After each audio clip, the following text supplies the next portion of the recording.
everybody. Welcome to Bro to Bro. We are here with Toby and Emily, and we're here at Deer Run Camps and Retreats, just doing a little 3-day retreat, and we'll talk about that more later. But I guess we'll give it over to the ladies to introduce themselves. Toby? Hi, I'm Toby. I am married to Dom. Almost 6 months. Mm-hmm. Yeah. Wow. Dom and I actually met here at camp 2 years ago. So this place is really sweet and special to us. So it's fun to be back and get to reminisce. A little bit about me. I'm a senior at Lipscomb University. I'm studying to be an art teacher. I'm in my final little stretch. And yeah. Is that Toby for you? Yep. That's Toby? I think so. Once again, we have outlines, always keeping us on track. Emily, you want to take it away? Well, I'm Emily. I'm a junior at Belmont with Jed. I'm studying legal studies, so hopefully going to law school after graduating. I met Jed when I needed a date to a dance because I went to an all-girls high school, and then we started dating at the dance. She went to an all-girls Catholic school, and I had a few tattoos at the time, so I had to. And you graduated. Yeah, and I would have been graduated for a year. But we're the same age. Oh. We're the same age. Let's clarify that. get that cleared up. Let's get that cleared up. So, yeah, when I went to the dance with her, I had to make sure all my tattoos and took my ear piercings out and had to tone it down a little bit. Yeah, just a little bit. Just a little bit. Yeah, I actually made Jed go to college, so that's why he's at Belmont. It's true. Shocking. Yeah. Shocking I was not necessarily college material a couple years ago. Yeah, but I'm in a lot of clubs and stuff. President of Belmont Pre-Law Society. I have an internship right now that I'm not allowed to talk about on the podcast. Okay. You told me I couldn't. Yeah. Okay. Awesome. So, first of all, so glad to have y'all.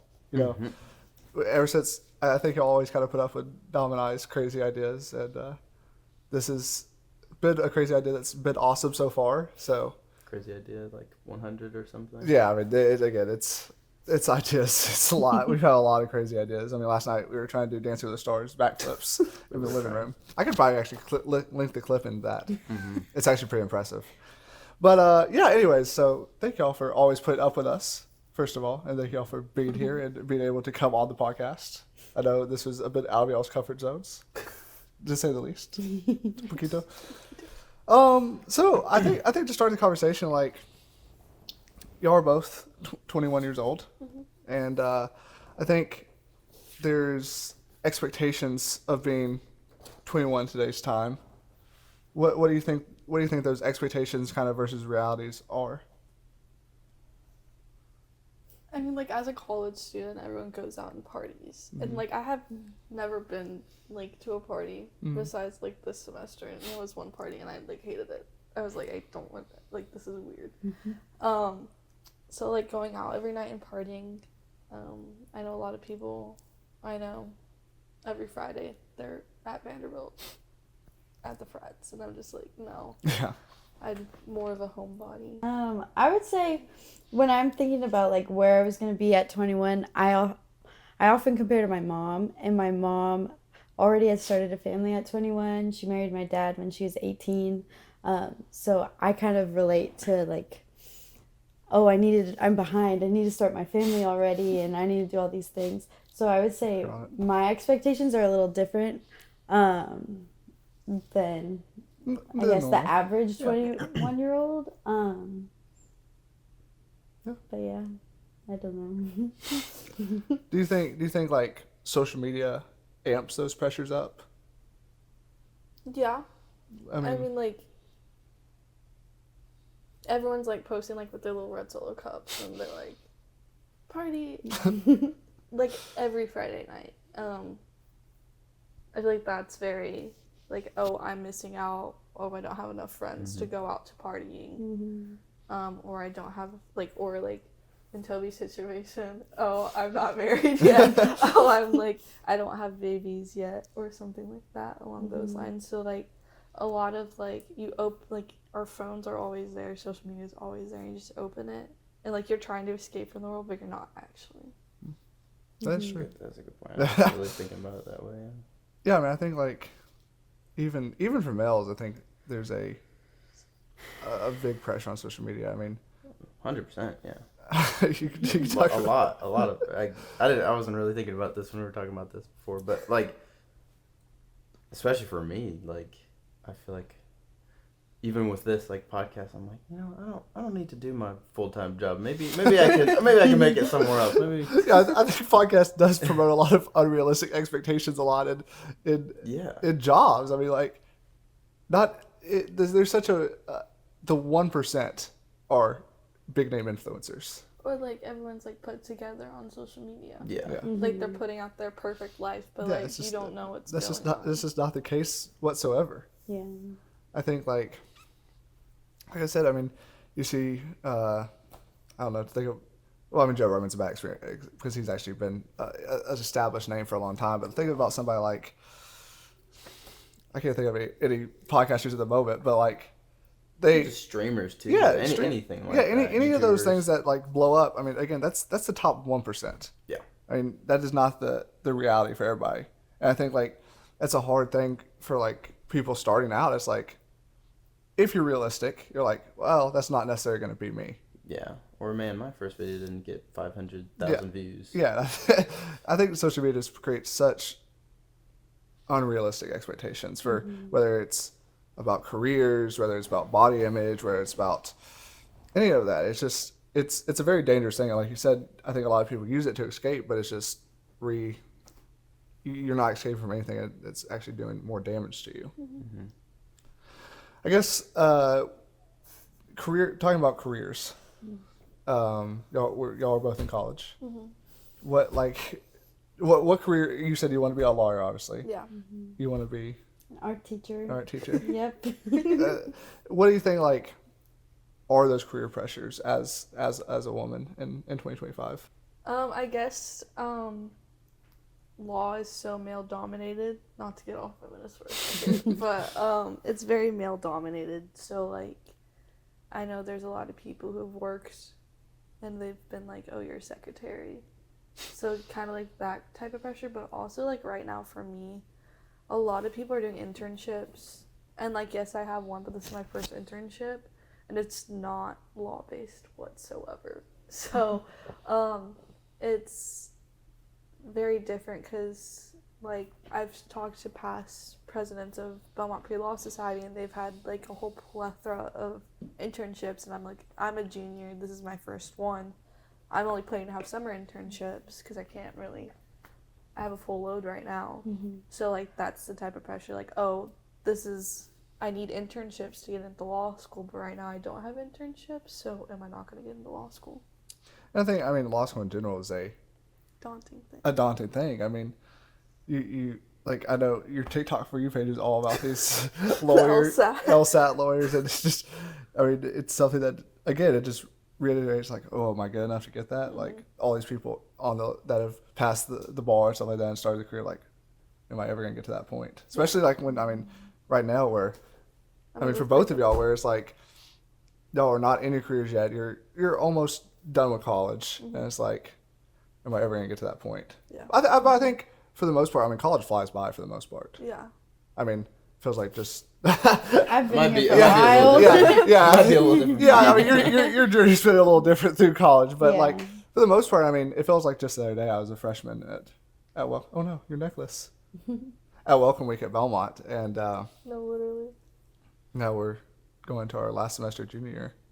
Yeah, but you've had you want to talk about that a little bit? How you've gone to Lipscomb? Well, I'm on my third school.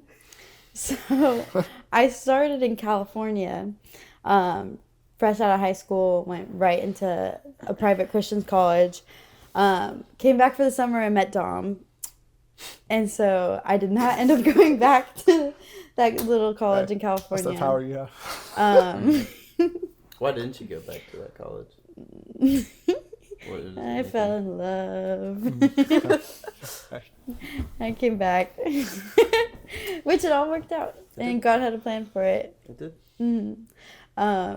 And then I went to my second school, which was Columbia State, which is our community college. Went there for a year, and then finally made my way to Lipscomb. So it's been a journey already, and I'm finally in like the home stretch. I've got 2 semesters left, but that's brought on its own load of frustrations, trying to figure out where each class fits to get it all to work together so I can graduate. But we're finally getting there. Almost there. Fingers crossed. But I don't really experience as much like career stress because schools need teachers. They Like do. that's always Yeah, going to be it's a big a problem thing. right now. I guess being a specialty teacher and teaching art, it might be a little trickier to find a job, but I'm just trusting that the right one will come my way and I'm going to end up where I need to be.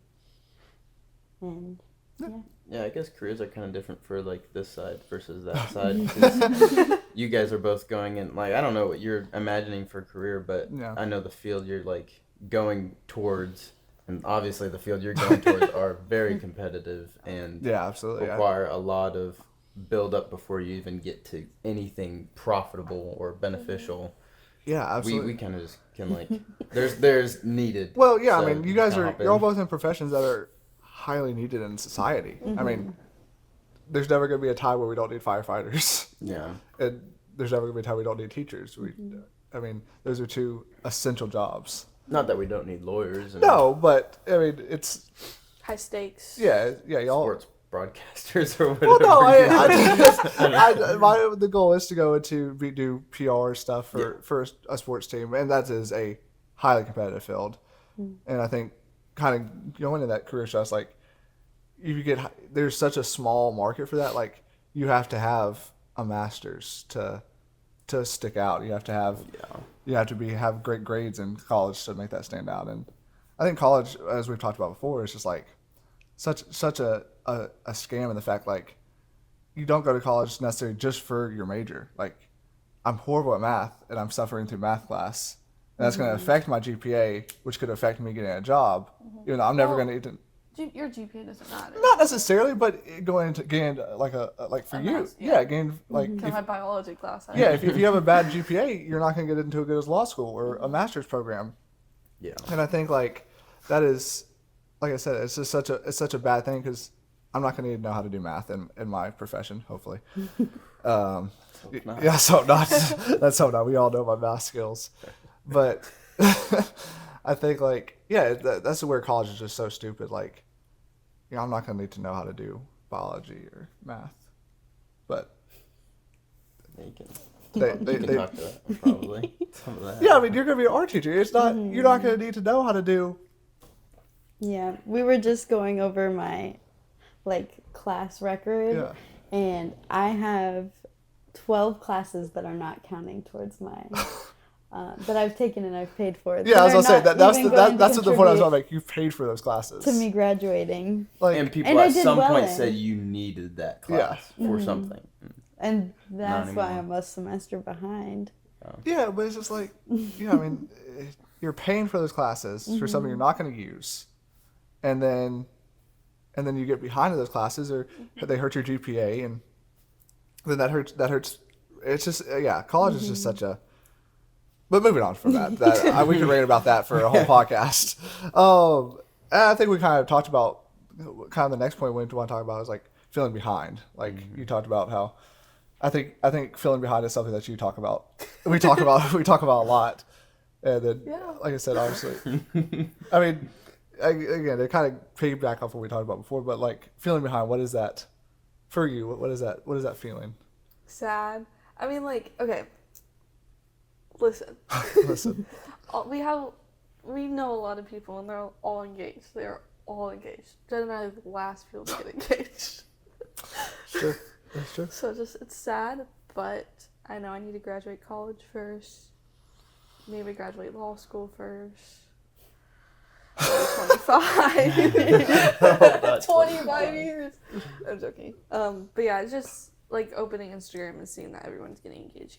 It's sad, But I think I think it was not necessarily us, but we had some other people over last night. We were briefly talking about this. I think like we were saying, like, just because other people are getting engaged and married does not mean that everybody's on their own timeline. God has their own plan for everybody. But I do think that, again, what we were talking about in the first episode, there is a swing of getting married young coming back. And I think that's without a doubt. So I think it is easy to, like you said, it's not a big of a worry for me, because I know eventually we will get engaged. But I know it's for girls especially, it's something that they dream about and stuff like that. Pinterest boards about. Pinterest boards. Pinterest boards. that's the whole thing right there. Well, and it's almost becoming like a with everything on social media, because like obviously like we talked about back in the day, like you get married at like 16 17, whatever. But now, since social media is a big thing, it's becoming like a fad, you know? Yeah, And it's like so now it's trendy to do it instead of like it being like a genuinely good idea, actually. Yeah, I think like generally for y'all, and I mean like it was the right thing in the right time. But we also aren't going through law school and college trying to Right. get masters. Yeah. If Well, that were the case, that would be a whole different thing. Yeah, absolutely. But and again, it's just how God works. I mean, it was for y'all's time season right now. It was the absolute perfect time to get engaged and get married. Because I was fortunate to get a full-time job. If I didn't get a full-time job, I wasn't going to do it. Yeah. I wasn't going to do it till I got one, which that could have been a long time. It could have been. You got blessed. Yeah, because I was 18, and a lot of jobs don't start till 21, Right. so could have been at least 3 more years. Can you That's imagine? crazy. Can you imagine, Toby, 3 more years? Oh my I guess I was goodness. 20 at the time, so Yeah, you were 20. 1 more year, but still. But yeah, I think like I think that expectation, kind of getting back to that expectation versus reality, like seeing people get engaged all the time is not necessarily a good thing. I think a lot of people do it, like you said, out of doing it in a trend or the fad, and it's not going to necessarily work out later down the road. But I mean, I hope not. I hope. Well, obviously. But I mean, I think there is a statistic right now that broken engagements are at a very high. I mean, the divorce rate's at an all-time high as well. Yeah. And it's, again, I think that's just because people tend to rush into it, and yeah, it's a sad thing, because I mean, obviously, divorce is very bad. But I think getting go ahead. Yeah, going off of that, if we're to move on a little bit, like that makes me think of like going into like godly relationships and focusing on that is like I saw a statistic. It was 90+% of marriages and married couples that pray together don't end up in divorce. Yeah. And that is like that is a huge percentage. That's a huge number. Just praying together. Right. Like every day. And I don't know what Which is it's just like, why don't you just do that? Yeah, I think, like I said, I don't understand why that status, like, well, why don't all couples do that? But I think there's a huge shift of people not moving away from God and stuff like that, and even people that have grown up in a religious household, they're going out and turning away. And I think, again, that's another reason why the divorce rate's so high, and why more couples don't pray together and stuff like that. Which is, I mean, again, it's horribly sad. But and trying new things, which also kind of goes to social media of the pressure of do whatever you want. You know, try. Cycle. yeah, Try this, try that. You don't actually know what you believe. yeah. Stay I mean, open to other things. it's like it's like that. I mean, it's a trendy term to use, but that mind virus on social media, it's so dangerous. People get sucked into this black hole algorithm of like, oh well, what I've grown up believing is not necessarily true. And I think it's so important for people to go outside of their. If you've grown up in a religious household, which we all did, it's so important to go out on your own and figure out what I believe versus what my parents believe. And it's good to challenge it too. Yeah, and I think we've all kind of done that in a sense, and I think it's all made us grow closer to God, I think. But in a lot of terms, people, like I said, get sucked into that social media mind virus, and they turn away from God. And it's, again, that's such a sad thing. But and we'll talk more about God relationships soon. But kind of finishing off like that the fully female aspect of that. Do you think, because I'll start with you, Toby, because of you are married and so in that situation, do you find it hard to find friends? I think I do, especially because I've been commuting to college. Yeah. I feel like I miss out on a lot of things Yes. by not living there. I feel pretty disconnected. I'm only there twice a week. Right. No, 4 times a week, but it's all in the evening. So I never really see a lot of people, and I'm never really a part of campus activities or Right. any of that stuff. So I think trying to find friends at school has been really difficult. Yes. But I do have like a small handful of girls that I'm really close with. But just with how busy everybody is today, I feel like we've had a hard time making time for each other, especially with us being newly married and trying to figure out how we work together and how he gets his guy time, because Right. it's important for us to both have time away from each other with friends.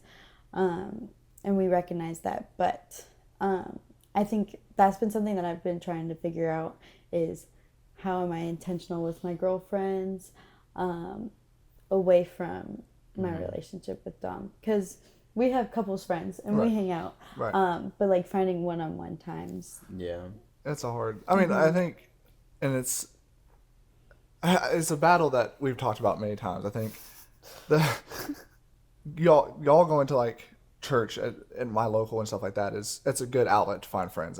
I think what my point was, church is, you don't need church to get to heaven, but it's so important to have that community. 100%. I mean, if you don't have that community of believers, it's such it hurts your walk, I think. Yeah. Well, and that's what church is. I mean, that Right. is the people. Yeah, it's the people. It's God's people meeting together. And I think that is such an underutilized, like, especially for young people right now. Young people are going back to church, which is phenomenal right now. But I think that's such an underutilized part of church, of like using that community. I mean, those people are in the same boat as you. They want that community. But again, I think it is, and I'm in the same boat. I also commute to college, and it is so hard to find. And you can talk about this too. I mean, you live on campus, and you still find it hard to find friends. It's just like quality friends. Like, I understand, like, yes, you can, like, Joe always says I try to find the perfect friend. And because I'm very, like, I'll do anything for anybody, and I'll put everyone's before me before, like, I focus on myself. So I'll, like, run myself dry before I go and, like, take care of myself. So finding, like, a friend who will be, like, that person to me, that will talk to me, like, hey, are you okay? Like, what's going on? That they're not just always focused on themselves. That's a hard thing to do in today's society. Like, Everybody's very self-centered. I'll literally, like, be crying, and someone will be like, oh my gosh, can you do this for me? And I'm like, sure, I'll do it for you. Yeah, I think I tell you that a lot. There's no perfect friend. I mean, No. Dom and I have had we've been friends for 11 years. It's like, sorry, therapy session really quick. Drop it up. No, but I think like even Dom and I have had our struggles over 11 years, and like there's never going to be that. I think in your mind, and I think there's not just me and you, but there's a lot of people that think there's this friend that is like going to be at your beck and call and like 24/7, and that's just not realistic. I think having healthy expectations with your friends is like, especially now, like y'all are married. It's like what we were talking about a couple episodes ago. Like I'll be at home like, I wonder if Dom wants to hang out. I'll be like, oh well, he is married now, so he probably doesn't have as much free time. But I think for you that is, like I said, that's a challenge we've talked about a lot. But like I said, I mean, you live on campus and you still have that same community issue. Yeah, and like Belmont's not even that big. Like, I will literally walk past the same person every single day and don't know their name. I think another thing, like another issue that some of like even Belmont and Lipscomb are both Christian schools.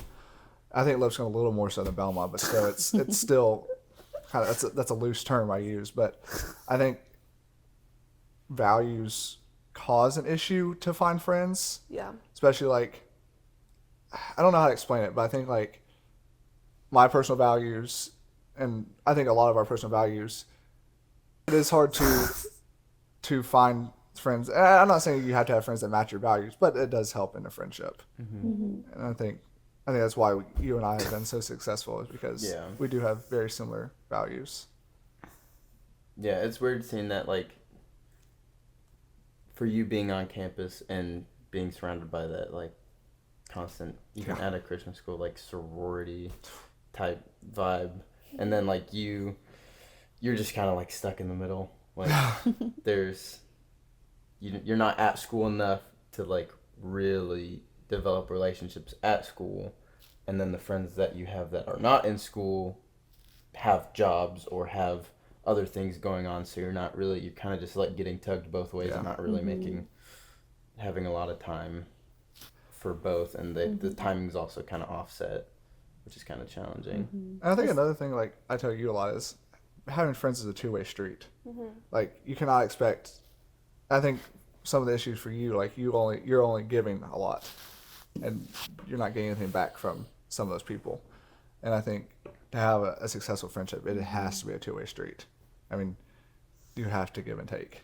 It's like I said, that's community at a young age, especially when all the different points of life we're at, where it's full-time job or college. It's hard to find that community, and especially I mean, for you, Dom. I mean, you're working with guys that are a lot, for the most part, older than you and have different values. For the most part, older, yeah. Yeah. So I mean, it's hard to find that community even. Yeah, I got pretty lucky. Yeah, I mean, you have a very good shift. Yeah. Like, I had a community, like, started fresh. Well, we both did, but you left. We were part of this college program that was funded by Chick-fil-A, and they cut. Chick-fil-A. Hey, Chick-fil-A, if you're listening. Not anymore after this. Sorry. Oh boy, there goes our Chick-fil-A sponsorship. No You more can cut that out. No more chicken minis. You can cut that out. They got a new CEO of the organization, and they cut our funding, so it's no longer there. And I had a pretty good friendships with. We had like You had a small group with other Christian women. Yeah. And like we would meet every Thursday at 6:00, and it'd be like a set time, and like you cannot be excused. But also we had core group leaders who were like older than us, and I'm really close to one of our friends, Riley. Still, she was my core group leader, and we would have one-on-one time every month. Yeah. Like just a little girl date, like let's go out, let's just talk about life, and like they were there probably during my transition through college, which was probably really hard for me. So like having that stripped, it was really hard. And then like I'm like my ground's shaking. I don't have that many friends. Yeah. So now I guess moving on to that, we were kind of talking about earlier, that godly relationship. I think, I mean, y'all can talk about this a little bit more so because y'all are married and spend most of y'all's day together, except when obviously you're at work for 48 hours. But what is that godly relationship? How have y'all, first of all, have y'all tried to build that godly relationship? We also got pretty fortunate with the way we started, but it does start very, very early, and usually that is the guy's job to be strong on that. But with us meeting at a Christian camp, that kind of doesn't always mean something, but it kind of helped with us, like both seeing that we're both on the same path. It kind of just like veered into each other. But I don't know. I kind of lost my track. Are we thinking about like in the dating stage? Yeah, I think the biggest thing for us in the dating stage is was boundaries, 100%, and spending a healthy amount of time together, and doing that with people as much as possible. Like, obviously it's fine to go out on a date. Like, you got to do that to like get to know each other and grow closer to each other. But we tried as much as possible to do things with other believers and couples and just friends and family. And I think having that and having reliable people you can confide into when we are going through struggles, and having like accountability people is a very, very big thing, or it was a big thing for us.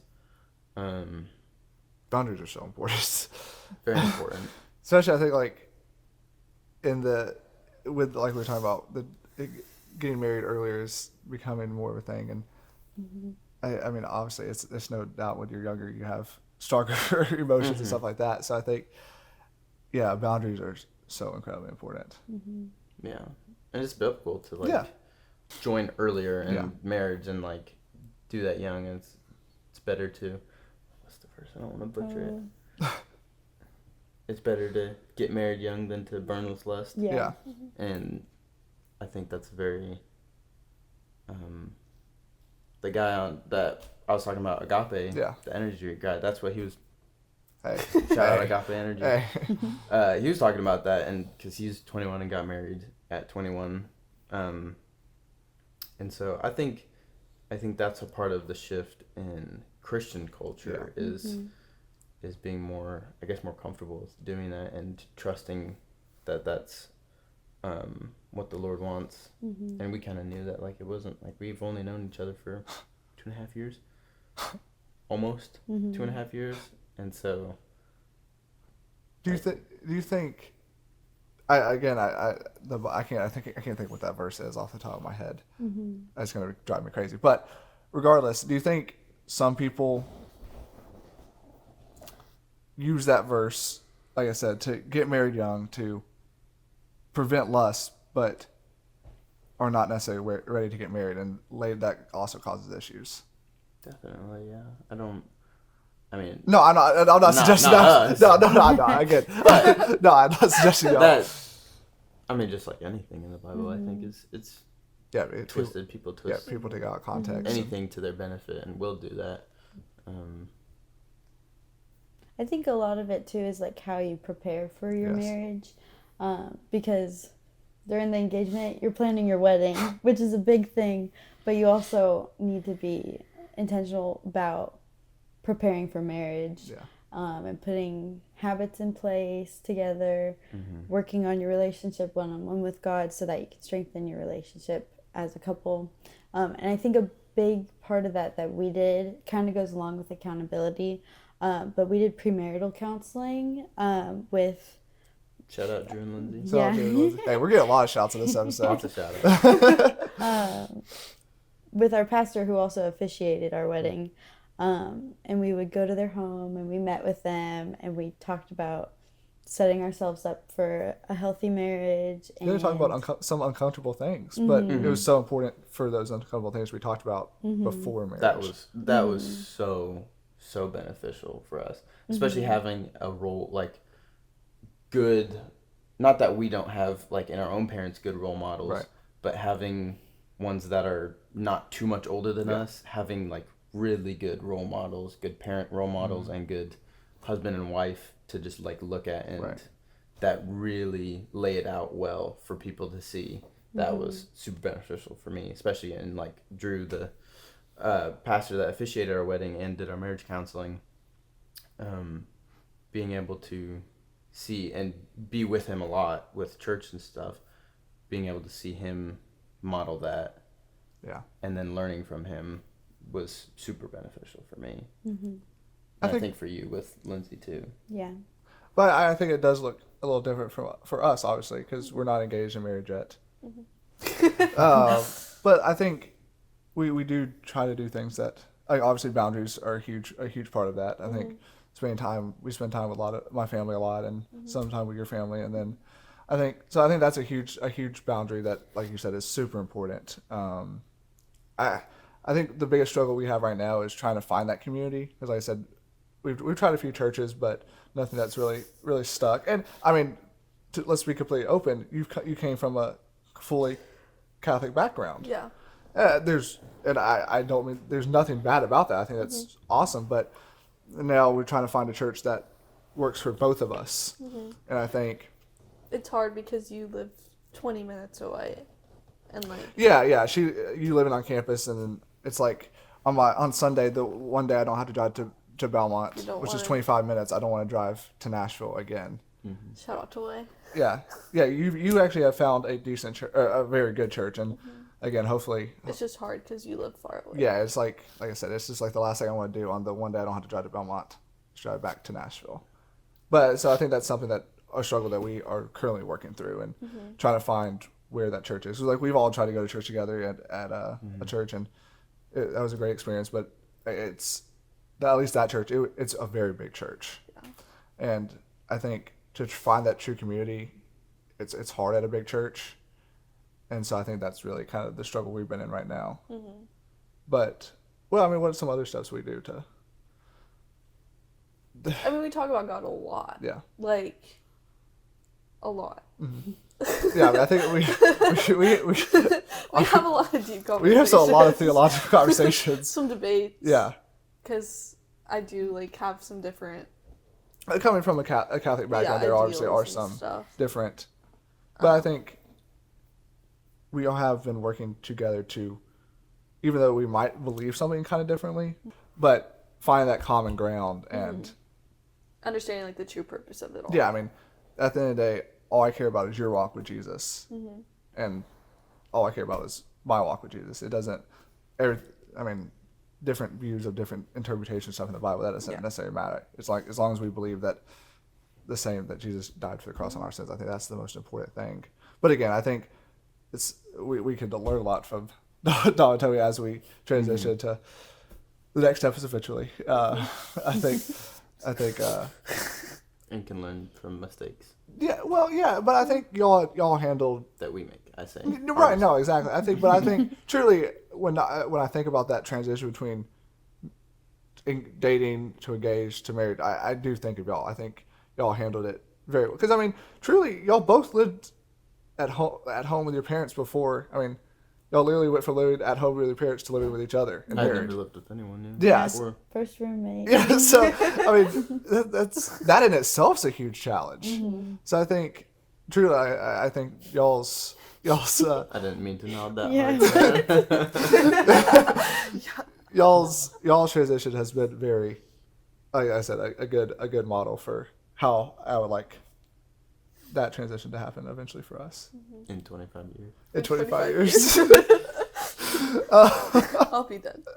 Well, there was a question I did want to ask, especially for, like, you and I can answer this, but I want to hear your guys' like, going kind of back to the social media, but also on this, like, keeping faith the main focus in such a noisy world with all the constant, like, there's so much speed to everything. It's just like in today's world. You turn on the news and it's always something going wrong. And yeah, I mean, there's so many things pulling you, intentionally pulling you away from looking at God, looking at your faith. Yeah, the evil is foundation. trying to distort or keep you away from God. So what is, I guess, some things you guys use to, like, take yourselves out of it and, like, bring you back to that that peace, I guess, in faith. Well, I definitely think what we're doing here now Mm-hmm. is a great way to cut out those distractions and to spend time in the Word without thinking about what's going on outside. We're also on a break from school right now, so I think not having that as a distraction is also really helpful for me. Not seeing the notifications of all the Canvas assignments that I haven't done that are being graded. Definitely helps me, like, lock in and focus. But I definitely think it's important to find a practical way to do that outside of a retreat. We can't always get away and retreat, even though it's been amazing. But one big thing I've been trying to figure out and navigate in my own life and our life together is finding that, what is it called? Going to my secret place. Yeah. And I talk about that a lot.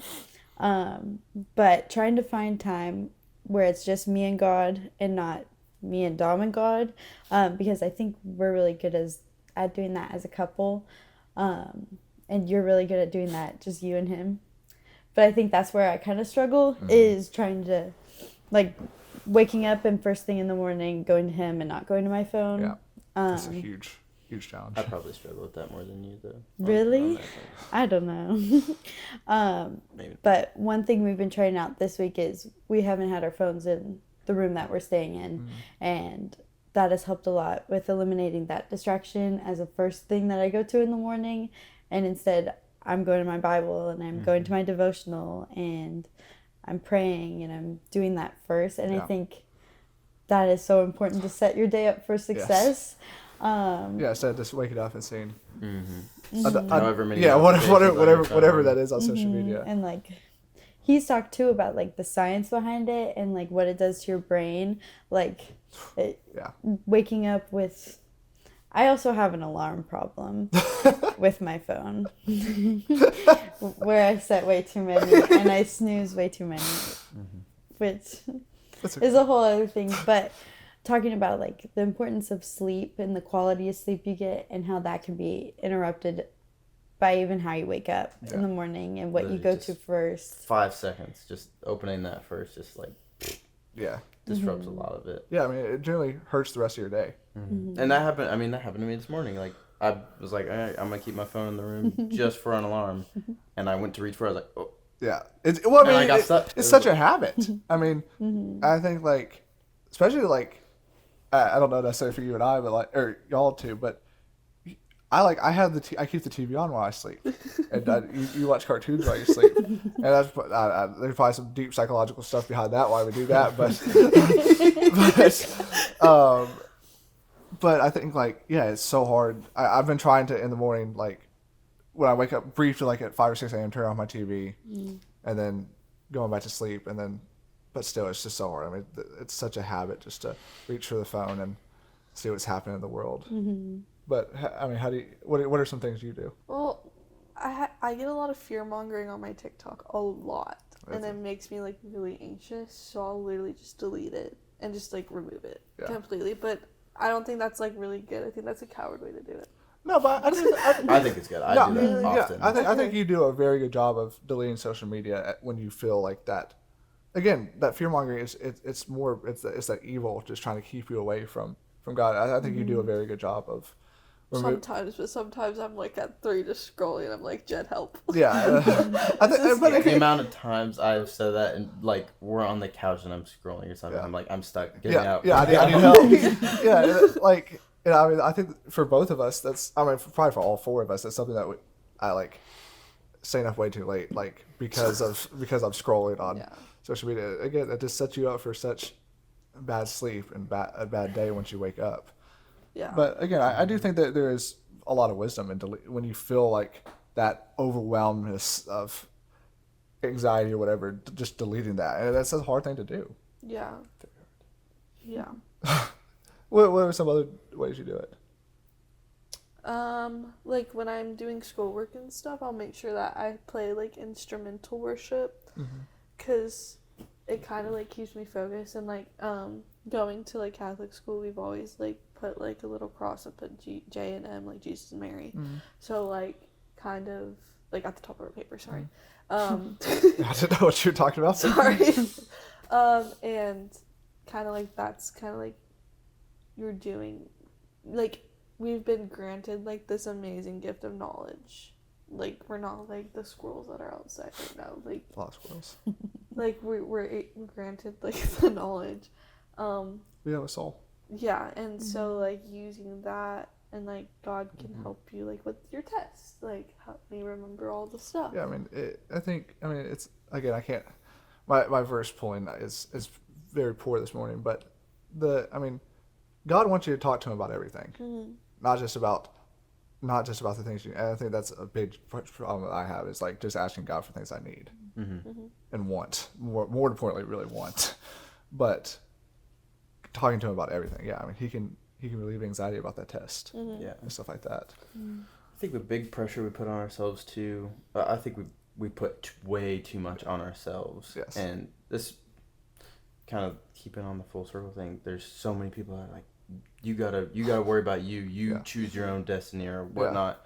But we put way too much on us, and like it's literally written out in Jesus's life that like it is not on us. Yeah. He took everything so that we don't have to worry about that. All He wants is us. And I think that's something super special about like doing this 3-day retreat that I was like super passionate about, and like taking 3 days to be like, I'm gonna go away from my TV shows. I'm gonna go away from my video games. I'm gonna go away from social media as much as possible.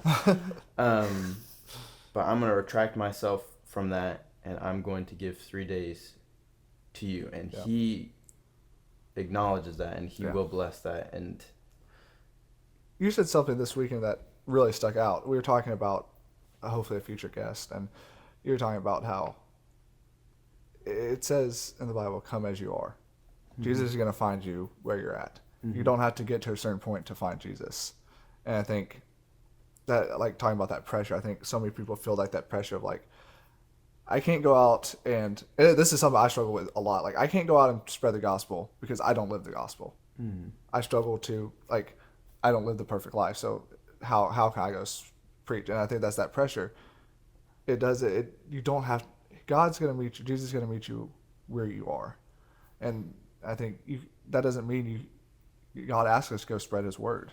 And I think so many people struggle with that just because, like, well, I don't live the perfect life. I don't live the biblical life. So how can I'm such a hypocrite. And again, that's just that pressure again of. But that's who Jesus picked. Right. As his exactly. like, core people to exactly. Share his Gospel message. His like Mission. Yeah, I guess. Keep going. We'll find that word. But like his disciples and whatnot, he handpicked people that are, yes. to like the Pharisees' eyes, like, why would you pick these people? Why would you pick This is like the wrong people. You're like eating with sinners. A tax collector. I mean, truly, a tax collector in that time was looked at as the lowest bottom. A of the Jewish barrel. tax collector taxing his own people Yeah. is the lowest form. And Jesus asked Matthew. Yeah, but he just said follow me. Yeah. All he said, and Yeah. that's there's all those pressures, but all we really got to do is seek first Yes. the kingdom of God, and everything else will be added. And I think that is like a very, very like word for word verse, and is meant that way. Yeah. Like, just seek that. Yeah, just seek. And not with any agenda of like, oh, if I seek him, I'm gonna get all the money I want. I'm gonna get everything I asked for. But just seek him, and your heart will be changed. I literally and the read that verse desires- last night. Yeah. Yeah. The desires of your heart will be changed, and you won't want all of these worldly things. Yeah, there's gonna be times where you're like, I kind of want more of that or whatever, but your heart will be changed, and you'll want the things he wants for you, and that obviously is the best thing we can want. Yeah. Is what he wants for us. Yeah. I mean, I think this is kind of going off some of that. Like, we all face challenges in our relationship and just a personal self. Like, I'll start with you, and then you go, because again, it's a bit of a different situation for us. But how do you support each other in those challenges? Are you asking us first? Yeah, I'm asking y'all first. What challenges exactly? Any challenges, personal, relationship challenges, or any of those challenges. I mean, how do you support each other without?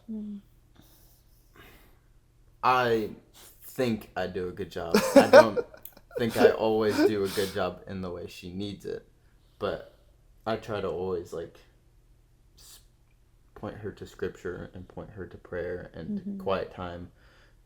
Do I listen all the time instead of trying to solve? No, I try to solve. But all the time. That's the male mind versus the female mind. 100%. And I think and it probably the male mind frustrates her a little bit. Yes, I know it frustrates you. The male mind is seeking to solve the issue, not.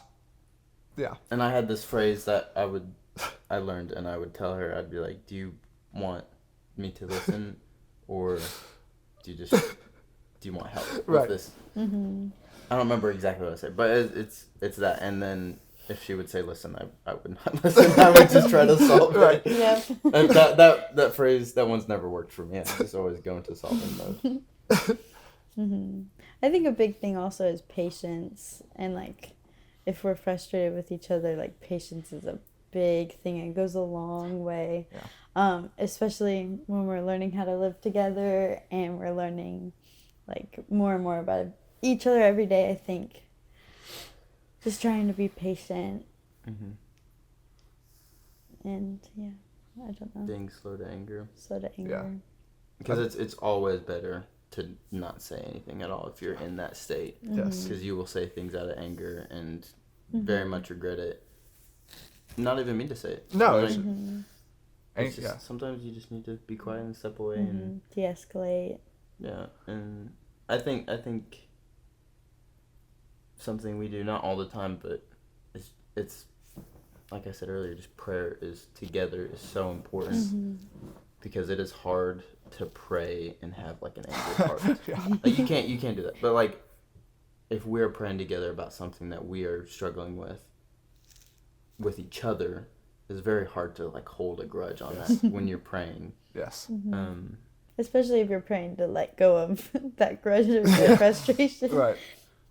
I think it's hard for us sometimes because we've had this exact conversation, and I think it's hard us not always being together.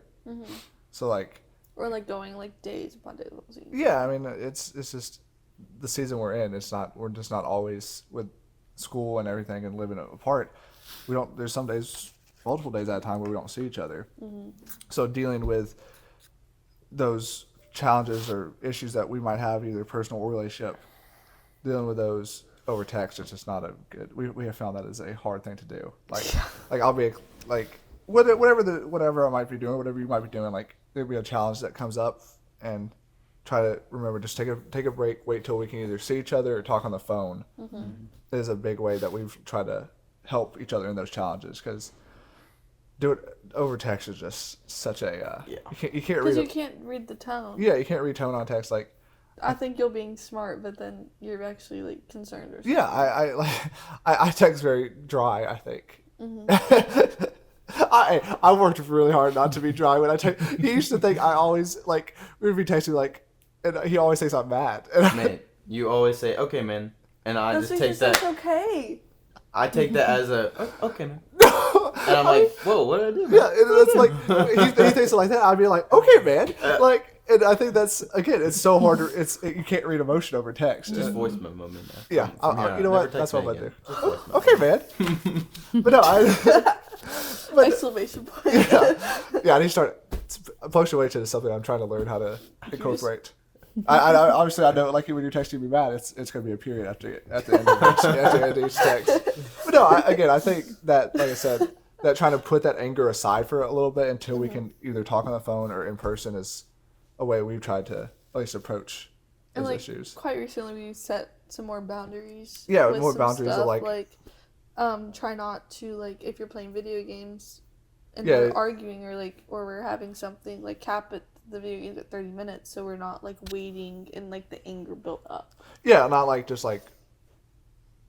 Well, a better way to explain that is like. Sorry. No, you're right, but like, I think the better way to explain that is like, not keep playing video games or keep doing whatever you're doing To avoid having that discussion or whatever that might be, but like giving ourselves a 30-minute window to either wrap up what we're doing or come back to what we're doing and handle that issue then and there. That's a very dangerous thing. Like we've experienced early on, is like suppressing things and not talking about certain things and just telling yourself it's not a big deal. Right. Because if there is a problem, however little, that will just grow and grow and grow. Yeah. And become a very, very big problem that Yes.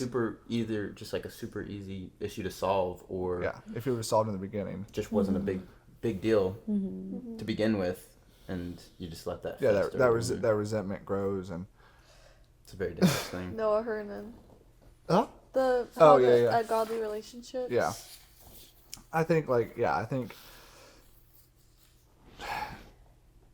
the pastor at Way, I can't think of his name.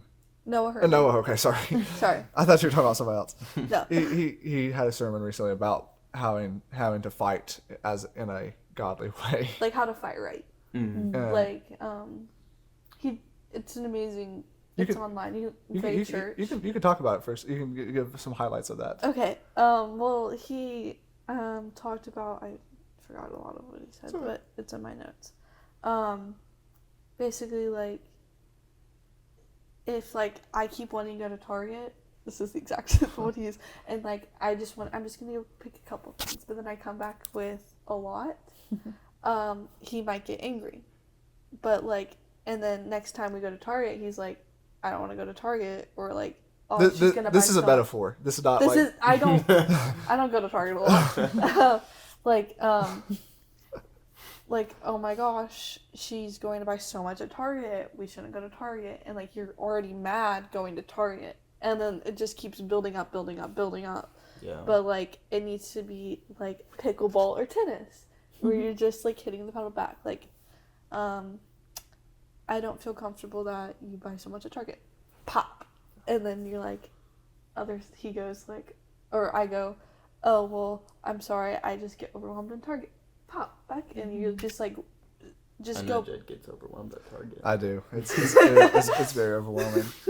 But no, I think, but like just like that back and forth. yeah, you can't.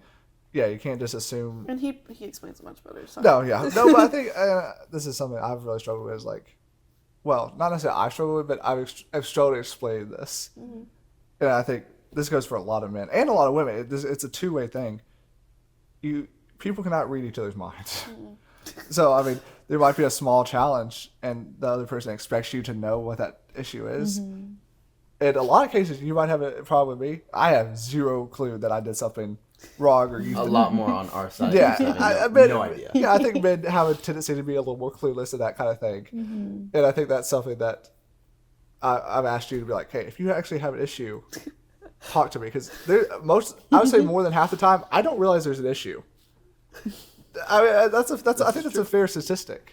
I tell him to learn how to read my mind. Yeah, I can't. I have heard this statement been said from me. Really? I think so. Yeah, and I don't think that's not a skill that I'm going to be able to master anytime soon. And I think It'd be so much easier, guys. I think men have been trying We to. could just read each other's minds. I think men have been trying to do that for a long time, and I don't think men have learned that skill yet. I think the more you grow with your partner, the more you can understand their very small micro details of their emotions and stuff like that might indicate there's something wrong. But still, at the end of the day, I cannot read your mind, and you can't read my mind, and same thing over there. Yeah. But yeah, I'm getting close, I feel like. you think you're getting like close? I have some progress. Yeah. No, I'm telling I would you, say so. the more you grow, again, there's. I can list a couple things and try to figure out which one she wants. Like if we're going to Culver's or something, I can pretty well. I have little tells. She does have tells. Yeah. But she doesn't know about this till, so I'm reading her mind practically obviously. in her mind. Obviously. She doesn't know. Yeah, you didn't hear any of that. But I think how, kind of wrapping this up, one of the big things me and Donna talked about is, when we're talking about all this, none of us have it figured out. Most of the things we talked about are still stuff that at least I struggle with and we struggle with. I think, but from the point you are right now, what are advice you would give to younger women? I would say work on preparing yourself and growing closer in your relationship with God one-on-one, and strengthening that before going out and looking for your husband or your career or anything like that. Just really focus on being intentional with giving your life to God and being like, hey, I trust you with these plans. I don't know what they are yet, but I know they're going to be good. Oh, that's a hard thing to do. It is a hard thing to do. But we've talked about too, in our mission to find our husband or our wife, it happened when we turned it over to God, and we were like, I'm not going to be thinking about it. I'm going to focus on my mission right now, which is to be at camp and to serve kids and to serve God and to. I was trying so hard to be focused, she kept messing me up. Sorry. But to bring glory to Him, and He came when we weren't even expecting it. Right. So it's when we stopped looking and we stopped searching, is when He blessed us with each other, and He did it in the most perfect way that we couldn't have imagined, and it did not go with my plan at all. I was going to be in California for 4 more years or 3 more years, so kind of just holding your plans with loose hands, because they're not really your plans to have. They're His, and just trusting He's got way better things planned for you than you could ever. Jeremiah 29:11. It's a good posture to be in. Just open-handed. Yeah. And we talked about that a lot at camp too. We did talk about that a lot at camp. Just walking with open hands, All right. letting things go. All right, Emily, what's your advice? And I'm kind of stealing it from you. Oh, goodness. What did I say? Put your oxygen mask on first. Prioritize like yourself. Yeah. I'm not gonna put your oxygen mask on or one of my friends' oxygen masks on first. I'm gonna put mine on first, like on an airplane. Yeah. You can't overextend yourself. And I think that's a big issue for you. Mm-hmm. You always want to help, and that's a great heart to have. But it gets to a certain point where you get to a point where you're like almost destroying yourself because you're not giving any time and respect and value to yourself, and that time to grow with God, with yourself. Then you pass out and you can't actually do anything. Yeah, you gotta have in this scenario. You gotta have oxygen. Yeah. Yeah, that's what happens. And I think you have been doing a better job at that. It's been a week. It's been, well, we had this conversation about a week ago. Yeah. The first time I used that metaphor, I think I've been trying to say that for a while. You just couldn't put the There was such a good. I forgot where I heard that, but it might have been The Office. But regardless, but it's a good metaphor. Yeah. And I think especially for somebody like you that really has such a good heart and wants to do everything for everybody at all the time, it's a hard thing to do. What's some advice you would have for a younger man in that? Like, if I could tell myself something, no. Scratch that. Okay, scratch it. We're also gonna scratch that because I'm not gonna say anymore. I hate that word with passion. I don't know if I'm even in a place to give advice, but what I would say is similar to what she said. Just really focusing on setting up good habits for yourself and leading your own life into, or having God be the center of your life, having God be the one leading your life. Because in a marriage, I'm the head, I'm the one that is supposed to be leading her. And so practicing that yourself alone and setting up those good habits and being patient and trying really hard to have people that can hold you accountable, people you trust that you can talk to when you're struggling, because we all struggle. We all have things will fall short in. You'll always fall short. But having those people that you can talk to about it and confide in, that won't either just brush off and be like, oh, it's all right, man. Yeah. And that will hold you accountable, but also will be encouraging. Yeah. And give you stuff to help you and be someone to help you.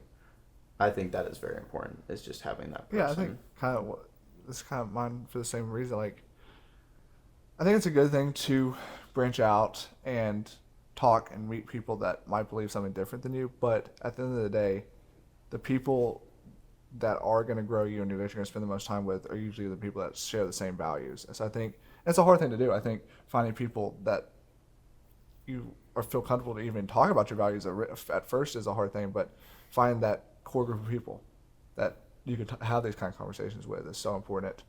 I mean, not in front of a podcast. You don't have to do it on a podcast, but I mean, can't think about how many times I bet we've been sleeping over at 2 or 3 in the morning having the deepest talks about, man, like 3 years ago we were sitting in your room talking about like, man, I'm so lonely. I don't know if I'm ever going to find someone. And for both of us, it's God said, I got it.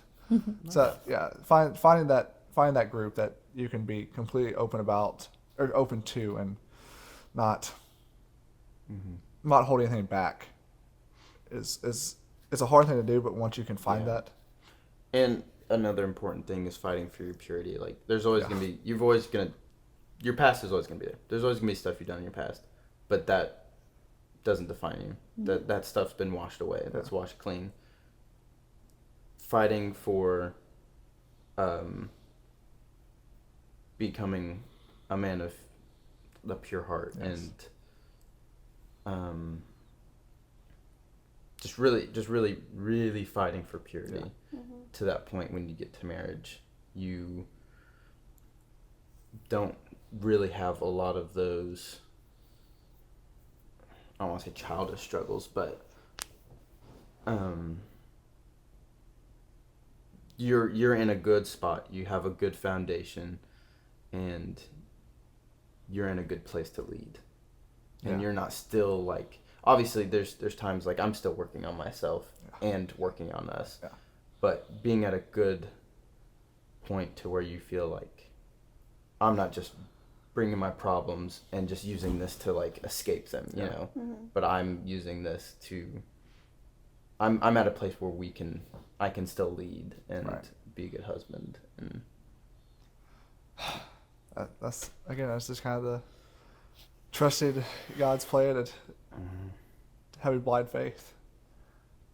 Thank y'all so much for coming on. Was it as bad as y'all thought? No. It helps that these chairs are comfortable. It helps. Like I hope y'all realize this is something they've been stressed about since we got here on Friday. yeah. What? Yeah, I think it's just like y'all both are not huge talkers in general, so I think that it was going out of your comfort zone, which is good. I think that I had fun. I had a This blast talking to y'all. It was good. a good conversation. So thank y'all for coming on, and next week it's just gonna be bro to bro. Yeah, just bro and bro. Talking about Talking about bro things. Talking about bro things. We're just gonna be broing it up. They're gonna be supporting us, obviously. Probably back there. Behind the camera. I don't know how many more times we'll actually get them. Yeah, we're never gonna have them on here again. Yeah, this is hopefully. Hopefully That's never. the goal. What? Just kidding.